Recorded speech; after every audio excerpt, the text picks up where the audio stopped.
Our next guest is the Tony Stark of Estonia, Australian-born, cricket-loving, crypto king. That's all about only living once. Give it up for Tim Heath. Welcome, friend. Good to see you. Hey, Tim, if you want, you can wear this. You want it? Perfect. Yeah, jump in, mate. Jump in.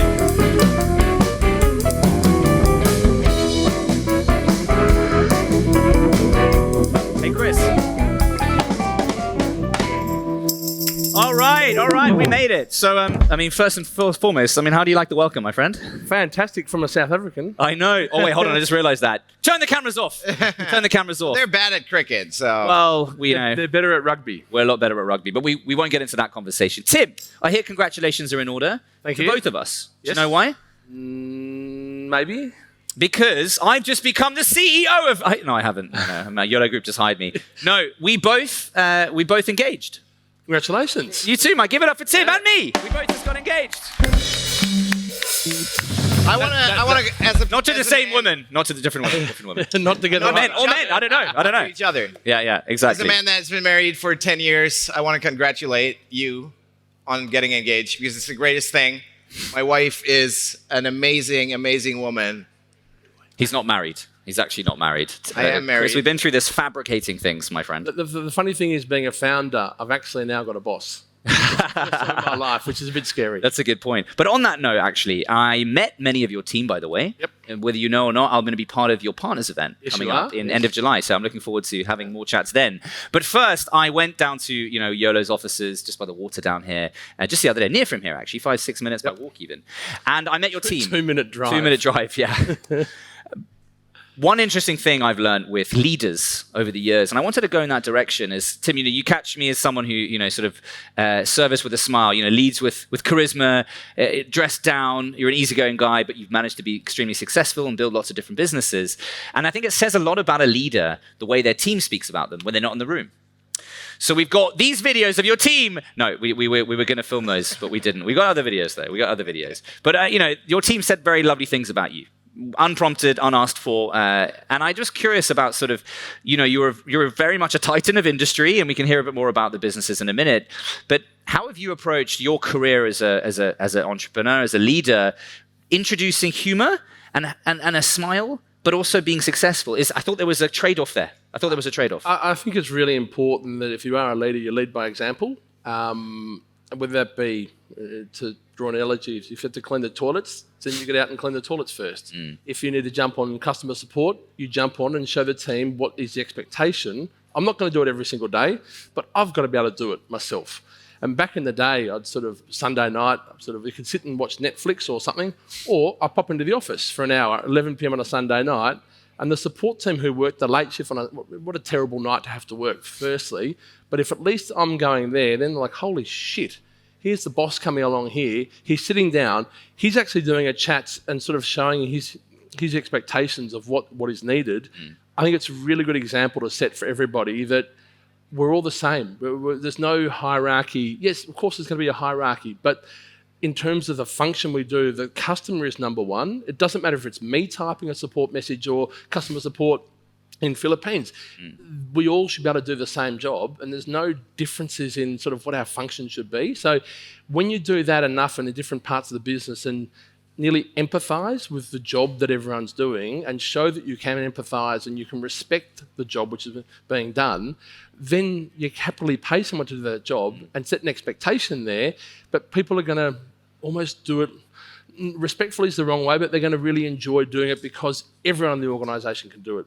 If you're sitting in a little perched box up the top, it's a bit like, oh, fuck you. What am I doing that for? So this is where we really define that the only person important in the whole company is that customer. Yeah. If we keep that customer-centric approach, effectively, that's the boss. That's it. Invert that. Outside of your future wife now and mine as well. That's the customer's the boss, yeah. And then doing it, maybe it's a bit of an Australian way, but doing it with a smile and actually having fun. If you're there a third of your life at work, 9 to 5, or we expect people to work harder and longer, at least enjoy what you're doing and have a bit of fun with it as well. Because you only live once. Yeah, literally. And it's important.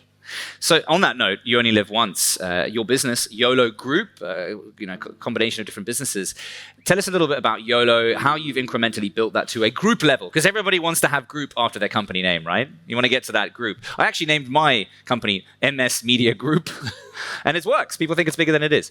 But tell us a little bit about sort of your journey from, Aussie days to Tallinn. Why Tallinn as well? So I first came here 2002. I finished uni and all my mates sort of went to London to go and work as stockbrokers or lawyers, whatever else. And I saw that there was the Russian poker championships in Moscow. So I caught a plane to Hong Kong and a train through to Moscow. Wow.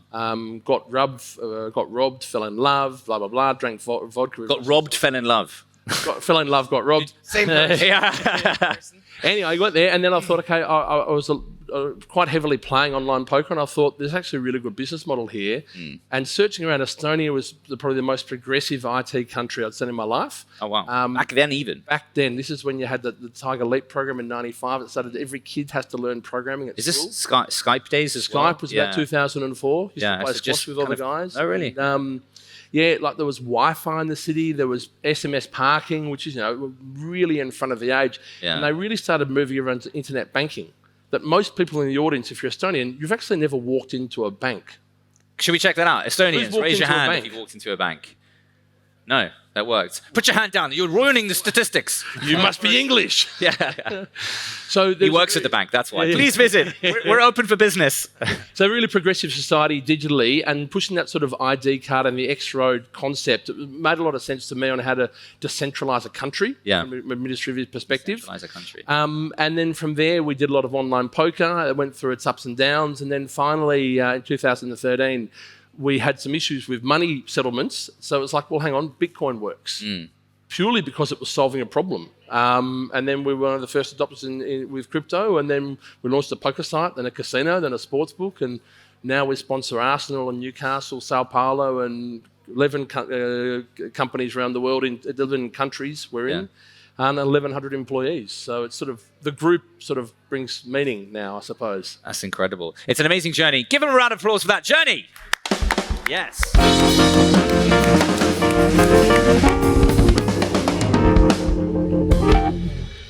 Now, obviously, that business now employs as many as you've said, and obviously based here, great offices down here. Of course, you have partner companies all around the world, as you mentioned. But you have, how many years have you been living now in Tallinn? Since 2002, 22 years. 22 years now, okay, fair enough. Not official, 182 days a year. Yeah. Tax. Yeah. Visiting Estonia every year for 22 years. Yeah, for almost half the year. Just under the tax threshold. Chris? How often are you in Australia? I promised Mum I'd go home for Christmas every year, and I've done that. And then my footy team in Australia has been doing quite well, so I'm normally back for the footy finals. Okay. And if I'm in Asia... The grand final. At the MCG. Go Cats. And then if I'm out in Asia at a conference, I'll pop home for a land roast as well. So 2 or 3 times a year. Yeah. Fantastic. And Mum and Dad have visited every year for 22 years as well. Amazing. It's crazy, It's true. I'm going to introduce you to someone, a special guest today. Good to see you both, all the way from Iceland, and it's half Estonian, right? Also that too. Chris, actually, I don't know if you knew this or not, but Chris is Europe's probably #1 cricket fan. He's German. Certainly Germany's These are OG genuinely #1. his. Yeah. So Chris is genuinely a cricket fan. It's kind of quite wild. So we thought we'd come up with a little fun game to get to know you a little bit better. And the rule is this: 3 questions you're going to ask. We call it T10. T10. Quick explanation about cricket, okay? Cricket has different formats. Originally, it would be played 5 days. That's what's called a test match. Proper cricket. Yeah, that's proper cricket. Same for me. But then they did a 1-day version. Then they did a T20 version that's like 3 hours long. 1 day was a full day, like 8 hours. Now they do T20, 3 hours, 2.5, 3 hours. But even that's too long for today's people. So it's called now T10, where they just play for like an hour and a half or something like that. And that's what we're going to do because we don't have time for a test match. We would love to talk to you for 5 days straight because then we'll get a chance learn a little bit about how cricket works. But so this is what we're going to do. T10, 10 questions. You give really quick answers and we learn something about you. Exactly. So we're going to do that. You ready for that? Yep. Let's get a little drum roll. You ready for the game? So we're going to do 3 questions from me, 3 questions from you, and 3 questions from the audience. And we want to have one from the girl audience, understood actually. cricket, yeah. One from the audience. So we're going to give one to the audience. So whoever wants to ask that question to Tim, he's here. This is your chance. Think of that question. But first, Chris, you want to kick things off? I can kick it off. Quick fire questions. Yeah. How do we make cricket the most popular sport in Europe? Daniel Weston is doing that with ECN already. Yeah. You reckon that's going to work? What more can we do? We didn't invest, but I think he's brought a lot more attention to cricket in Europe, especially. What do you do with you do So something really cool The as well, Australian right? Cricket Association, we're supporting it quite heavily. Our goal is to have 5,000 kids playing cricket every year. We do that with rugby. We are as well. Okay. We have rugby grounds here as well. Fantastic. We taught 2,000 kids cricket last year, but we need cricket on television is the key to success in Europe. I love this because it's basically you move to a country, you're like, this place is great, but it's missing the cricket. We have an ECN at the moment at the cricket grounds. Yeah. Today. Okay, can we go? Sure. All right, we got to take I love this. And my second question actually goes towards the same thing. What do you miss more about Australia? Oh, you want to go? I was going to mix it Oh, up. yeah, but, wait, you know, no, I'm kind of the host here, Chris, but, you know, take it But the stage. the second one connects to that. What do you miss go, most Chris, about more Yeah, my about man. Australia? What do you miss more, cricket or Vegemite? I'm the official distributor of Vegemite in Estonia, so there's no problem there. So you make the cricket happen. You bring the Vegemite. You're the All importer we need is a yourself. 4 and 20 pie and we're laughing. Perfect. You can go anywhere if you just make that country like you want it by just doing the things you need. Cricket, Vegemite, perfect. Life is good. Life is great. So, next one. Your company slogan is fun, fast, and fair. Yep. Which one best describes your sex life? Just kidding. Fun, fast, and fair. If you had to pick one of them, fun, fast, and fair. Furious? No. Furious. Fun, fast, and fair. Pick one. Fast. Fast. Okay, cool. I'll move on. Chris, final question. If Pat Cummins, that's the captain of the World Cup winning Australian cricket team, do you love him as much as I do? Fantastic Yeah, bowler. fantastic. Great leader. Yep. Great. So if he did a startup, would you invest right away? Well, he's investing in startups, would you believe? Okay, but if he founded one, would you be like, yes, I trust in you, Pat Cummins? Great cricket player. Would support him as the second most important person in Australia after the Prime Minister. Not quite sure if I'd invest into his startup, but he's a really, really smart bloke. He knows what's going on. So maybe, depends. Okay, you would listen to the pitch. Absolutely Wouldn't listen to the pitch. Because for me, it's a blank check right away. Pat, you're doing it. I trust you. Let's do it. Yeah. I don't have money, so it's a moot Before this point. turns into a cricket-related show, exactly. So, GPT question. The new version. Who's got the new version? Give us a wave.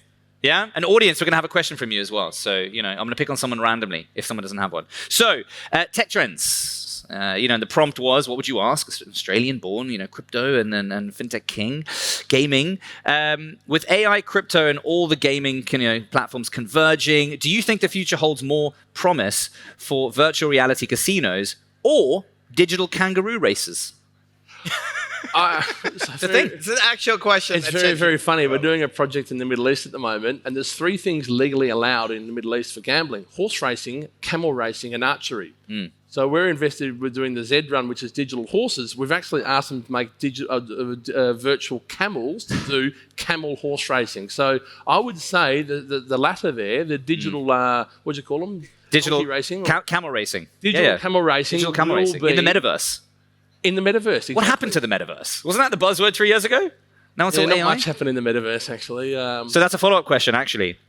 Where is this one? Here it is. So, startup challenges. What's more stressful, navigating the regulatory hurdles around crypto in Australia or explaining to your grandmother you've spent your millions on virtual real estate next to Snoop Dogg in the metaverse?